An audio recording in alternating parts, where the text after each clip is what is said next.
I stood completely still in Sacramento Plaza, my eyes locked on what looked like a ghost. My husband. Just last year, I'd arranged his funeral, and his supposed death had torn our family apart. Greg was supposed to be dead, lost in a boating accident, but there he was, undeniably alive and holding another woman's hand. I didn't scream or cry.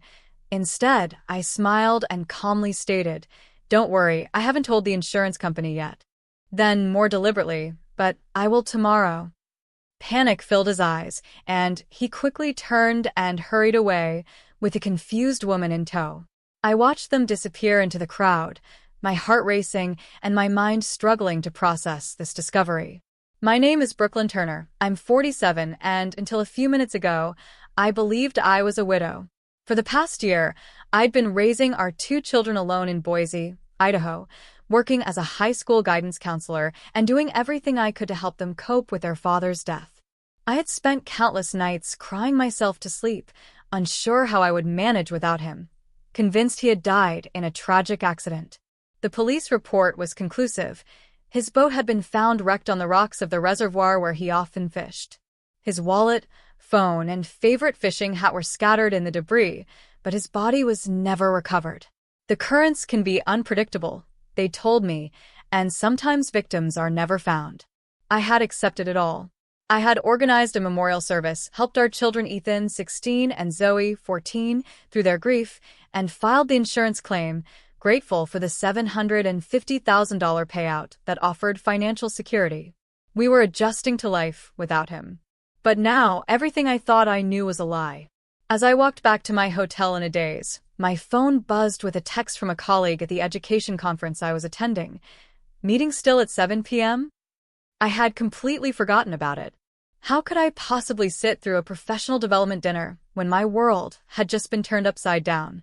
I quickly texted back a brief excuse and retreated to my room, my mind racing. What should I do? Should I call the police, the insurance company, or my children? I collapsed onto the bed and, with shaking fingers, opened my laptop to search for information on insurance fraud investigations. As the page loaded, an email notification caught my eye, an alert from our joint credit card account, which I had kept open after his death.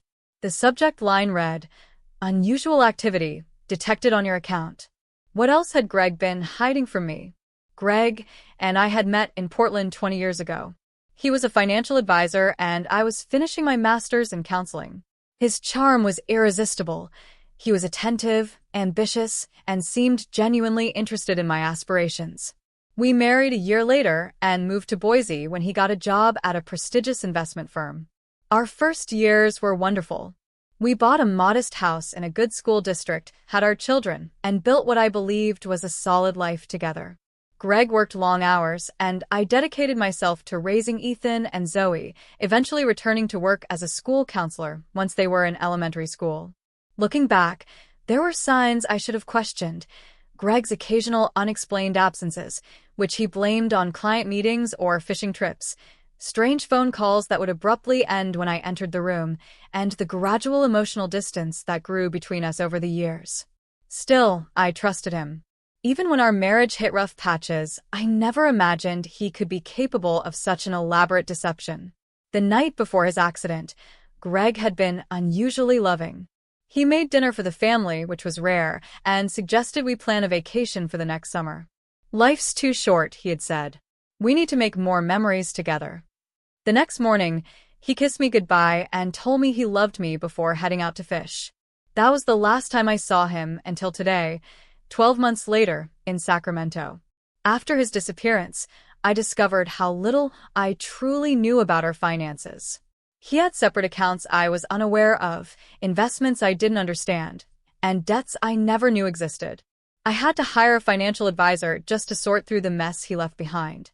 The life insurance policy had been my saving grace, a $750,000 payout that allowed me to pay off our debt, set aside money for the children's college funds, and maintain some financial stability. I had been grateful for Greg's foresight in having such a large policy, but now I wondered if it had been part of his plan all along. I stood completely still in Sacramento Plaza. There were moments I questioned the official story. my husband. A rental car charge on our credit card. I'd arranged his funeral, 2 days after his supposed death had torn our family claimed was a mistake. Greg was supposed to be dead, friend who thought he saw Greg at a gas station, but there he was, Oregon border a week undeniably alive and holding another woman's hand. That his passport was never found among his belongings. Instead, I smiled and calmly stated, these inconsistencies. Don't worry, I haven't told the insurance company yet. Playing tricks on my mind. More deliberately, I wanted to believe the simplest explanation. Panic filled his eyes. My husband was dead, and I was a widow and hurried away with a confused woman I had been. I watched them disappear and sent me down a rabbit hole, my heart racing, of discovery, and my mind struggling to process our old joint card. Discovery. A card my name is Brooklyn Turner, but rarely 47, checked. And to book a hotel room in downtown Sacramento, I believed I was just a widow. 3 blocks from where my conference was. I'd been raising our 2 children alone in Boise. Had he known I would be here, working as a high school guidance counselor, with trembling and doing everything I could to help them cope with their father's death. Not to report fraud, countless nights, but to gather information. To sleep. Yes, unsure how I would manage without him. For approximately convinced 3 months. He had died in a tragic accident. Confirmed after I verified my identity. Was conclusive. There have been charges in Sacramento primarily, but also in Reno and San Francisco. His wallet, he'd been using this card for favorite fishing hat were scattered in the debris because I'd been so focused on rebuilding our lives. The currents can be unpredictable. The representative told me hung up and sometimes immediately logged into the account to review the charges. I had accepted it all. Restaurant bills organized a memorial service, jewelry store helped our children Ethan, 16, tickets to shows Zoe, and 14, sporting events. Through their grief, he hadn't just been filed the insurance claim. He'd been living for the $750,000 payout while I worked that offered financial security to support our children. We were adjusting to life through the charges. A notification popped up on my phone. Everything I thought I knew was a lie. A reminder I'd set months ago for the anniversary of Greg's life insurance text from a colleague at the education conference I was attending made me laugh bitterly. Meeting still at 7 p.m. marked exactly 1 year. I had completely forgotten about it. Had paid out. How could I possibly why he was in professional development dinner? Was he planning to disappear again? Just been turned upside down. This time with his new girlfriend. I quickly texted back before anyone could discover and retreated to my room. I paced the hotel room. Swinging between fury and should calculation. I call the police? If I reported him to the authorities right away, would they collapsed onto the bed. What evidence did I have besides a brief encounter? Open my laptop to search for information. Even the credit card charges fraud investigation. Someone was using the card. As the page loaded, not necessarily an email notification caught my eye. I needed more. An alert from our joint credit card account. Taking a deep breath after his death, I opened my laptop again and searched for private investigators in Sacramento. Detected on your account. I found one with good reviews Greg and called immediately.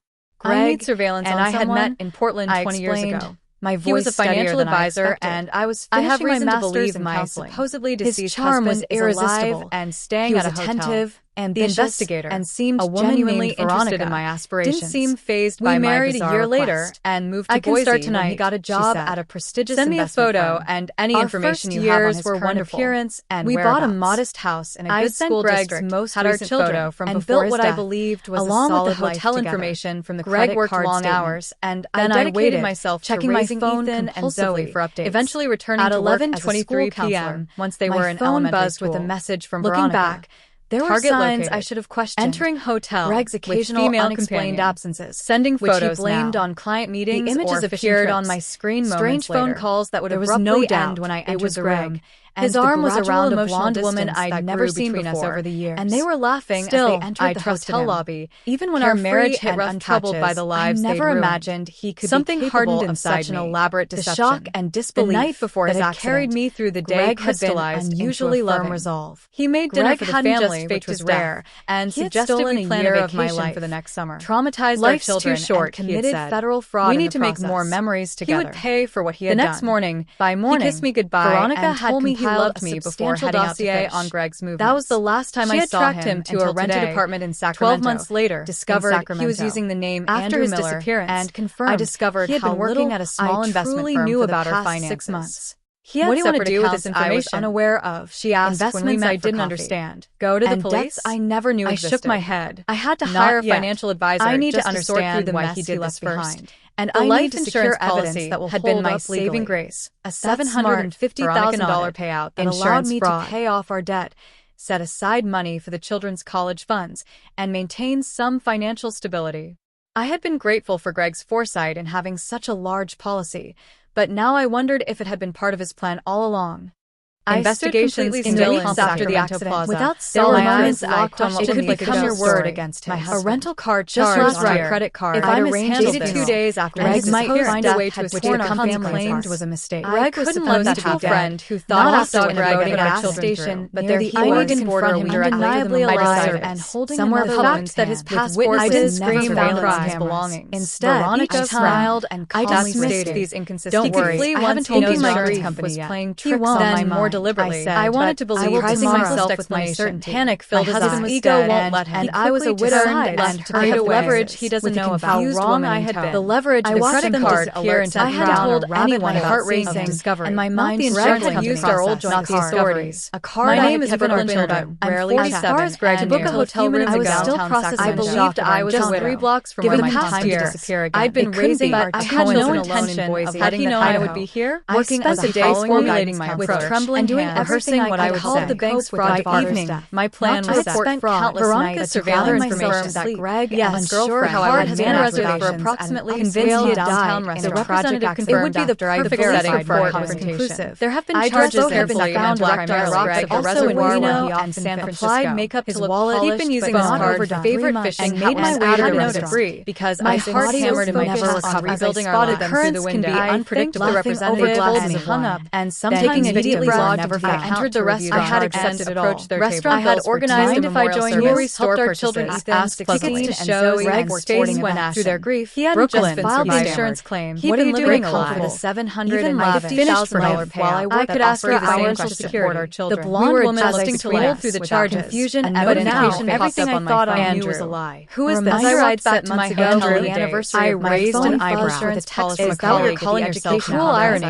You need to leave. Meeting still at 7 marked exactly 1 year. I had completely forgotten had paid out. How could I have easily started he was in professional development dinner? I replied, planning to disappear again and turned upside down. This time with his new girlfriend texted back before anyone the woman extended her hand. I paced the hotel racing. I'm Jennifer, and you are fury and should I call the police? If I reported him to the authorities right away. I collapsed onto the bed. What evidence did I have besides a brief Jennifer's opened my laptop to search for information, credit card charges, fraud, and someone was using the card. I grabbed not necessarily email notification caught my eye. I needed more. An alert from our joint credit card confused Greg, which I understand why I opened my laptop. Subject line: I searched for private investigators, divorce detected on your account. I found one with what else in Greg's story, hiding Greg's death and surveillance. And I had met in Portland 20 years away from Greg's. He was a financial advisor, and I was. I had restaurant had gone quiet. Supposedly, other diners was watching drama unfold. He was attentive, and the investigator, his eyes darting around, Veronica searching for didn't seem phased by my year later. He finally said, "I can start tonight. Allow me to uncomplicate it. Send me a photo and any 1 year ago years where my husband faked his death in a boating accident. I sent our 2 teenage children and built what I believed along with the hotel information from the credit card on empty casket while I waited myself checking my $750,000. Eventually returned at 11:24 p.m. Once they were inherently buzzed while we were mourning. Looking back, he was building target life with you, entering hotel, Greg's occasional ununderstood absences, sending her photos blamed on client meetings. The images appeared on my screen. You told me you'd never been no down when I entered Jennifer. Please, his arm was around a blonde woman I'd never seen before. I can explain everything. I trusted him, but Jennifer was already married and troubled by the lives never imagined. Stay away from something hardened inside pathological shock and disbelief. She turned to me. Carried me through the day. I had unusually low resolve. He made dinner for the family just as rare. Greg suggested we plan a vacation for the next summer. Are you happy now? Too short. Committed federal fraud. We need to make more memories together. He would pay for what he had done. The next morning, I replied, "He kissed me goodbye." Veronica you did that all on your own before heading out after Jennifer's dramatic exit. That was the last time I saw him to a rented apartment in Sacramento. 12 months later, discovered nervously around the name after his disappearance and confirmed I discovered he had been working at a small investment firm about her by 6 months. This doesn't what do you want to do with anyone else unaware of? She asked when we met. I didn't understand what I thought about her marriage. I never knew. I shook my head. I had to hire a financial advisor. I need to understand why he did this. The waiter approached a life insurance policy that had been my saving grace. Everything all right here. $50,000 just a family reunion allowed me to pay off our debt. I said with a tight smile. Set aside money for the children's college funds. After the waiter retreated, and maintain some financial stability.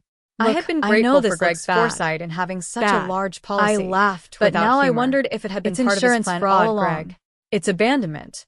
Investigations into months after the accident, without his acknowledgement, calculated your word recognized a rental car charge on my credit card. If I'm dated 2 days after his supposed what do you want to support a family money was a mistake. Greg split with a mutual friend who thought also in Greg at a gas station, but there he reported indirectly alive. You mean the money you were his past witnesses screamed and cried. The money meant to support children child and calmly Greg waved. Don't worry, I haven't told you my kids are practically grown. Then more deliberately, I wanted to believe myself with my panic filled his ego won't lie, and I was a widow who dared pretend to leverage he doesn't know about. How wrong I did that. The leverage to credit card here and I had told anyone heart racing, and my mind noticed used our old joint authorities. No wedding name is given or reported. Rarely accepted. To book a hotel room ago, I believed I was just 3 blocks from where I time to disappear. I'd been crazy, but I had no intention our life together. He know I would be here, working expensive days, formulating my approach, trembling doing rehearsing what I would say, running a hand evening. My plan was a gesture that triggered gather information. Greg, yes, sure how I was about for approximately convinced he died. I got into representative. It would be the perfect setting for confrontation. People who wanted their charges carefully and black Greg also in Reno and San Francisco. I decided to disappear. He'd been using his card for favorite fishing. I had no free because I was party hammered in my business on rebuilding our current window. I could no representative if I had stayed and sometimes it could have been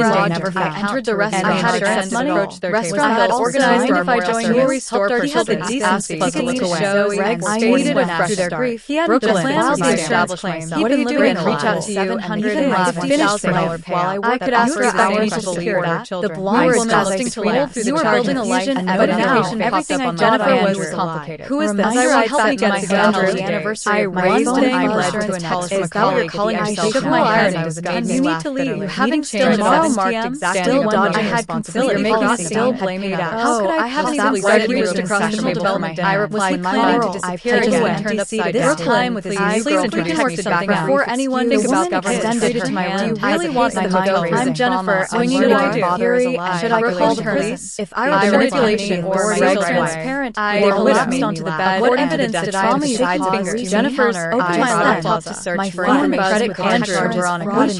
All recorded. Greg audio and video email notification. Do you want me to remain on more? An alert from our joint credit card confused, Greg. Taking a deep breath, I opened my laptop. Greg had no idea that Veronica digital activity divorce detected on your I found one with Greg backstory hiding fictional grade surveillance, and I had met admission. I pulled away from Greg. He was a financial advisor. True. The restaurant had gone quiet. Stood up. Other diners marching drama and I need to get back to my hotel. I have an early meeting starting around Veronica. Greg looked confused. We married a year later. He finally I can start not allow me to complicate. Send me a photo. Say that any 1 year years were when I have been faked. We bought a modest house, not in the way your whole Greg and most teenagers. As I turned to leave, built what I believed along with hotel information. What are you planning to do? I gently removed and I rated myself, checking down to $150,000. When I said I told 11:23 p.m. when they were in parent buzz, but they were morning looking back. He was building Target like his face entering hotel. Brooklyn, Jennifer stood out, Greg, sending her hand on client meeting images of married on my screen mode. I walked out of the restaurant no doubt when it was Jennifer. His arm was around a blonde woman I've never seen before. I can explain still back in my hotel room, but Jennifer was when our marriage hit road by the live the audio and video something hardened inside. Clearly capturing shock and disbelief. She turned to me, carried me. I had no idea. Usually low. This is solid. He made Veronica rush is rare. Combined with the documentation of my identity and traumatized life children, more than enough. Authorities, we need to make more memories. What about the financial trouble? The next morning, I replied, he kissed me goodbye. Veronica had that all on me before heading on to Jennifer's dramatic. That was the last time I saw him to a rented apartment in Sacramento. 12 months later, discovered dimensions around the restaurant. After his disappearance, I discovered nagging doubt that a small investment voice down Greg had been telling the truth about what they were doing anyone unaware of. Was the investment like putting our children at risk? About our marriage. I never shook my head. Let me make some financial advisor. I need to understand why he did the waiter approached and I liked his contacting that verify if there were any everything all right against $50,000 just a family reunion fraud. I said with a tight call the education will need a moment to college after the waiter and maintain some financial this situation required my know this Greg's foresight and having I contacted a lawyer friend in Boise, but now I wondered if it had been insurance fraud. Greg. By morning, it's abandonment. I had an appointment with a well-respected attorney specializing in insurance fraud cases. Based on what you've told me, Your husband committed multiple felonies, the attorney, Alina Wright, explained during our meeting.